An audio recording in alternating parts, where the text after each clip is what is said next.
Ինչպես միշտ քաղաքական իրավիճակները հուզում են ցանկացած մարդուն, իսկ քանի որ ես արցախցի եմ, առավել ևս այս խառը իրավիճակում մտահոգիչ է, թե ինչպիսի ելք ունենա վաղը չէ մյուս օրվա հունիսի 7-ի ընտրությունները։ Եվ քանի որ ես մեծ ակնկալիքներ ունեմ Բարգավաճ Հայաստանից, նրա ղեկավարից, պարոն Ծառուկյանից, որը տարիներ շարունակ մեծ օգնություններ է արել Արցախին, Արցախի պաշտպանության բանակին, եւ քանի որ ես ժամանակին եղել եմ ազգային ժողովի պատգամավոր, ես վկա եմ եղել այն բոլոր աջակցություններին, ինչ պարոն Ծառուկյանը կատարել է Արցախի համար։ Եվ այսօր էլ, երբ արցախցիները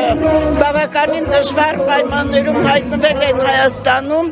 նորից պարոն Ծառուկյանը մեզ ուշադրություն է դարձնում մեզ արցախցիներից։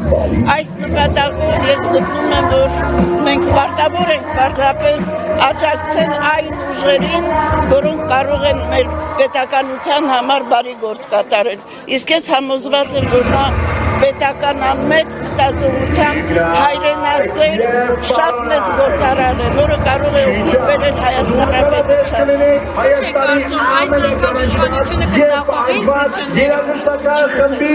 Այս անգամ իշխանությունը ընտրություններում կձախողի, չեք կարծում։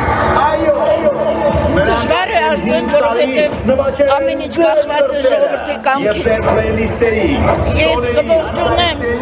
մեր ժողովրդին, եթե նրանք օբյեկտիվ գնահատական տան ստեղծված իրավիճակին։ Կարծում եմ ժողովուրդը այսօր բավականին լավ գիտակցում է, թե մեր պետությունը ինչպիսի վտանգի առջև է եւ կամքը մեր ժողովրդին է։ Տիրապետում է բանկոմատից փողերը քամուն տալու եւ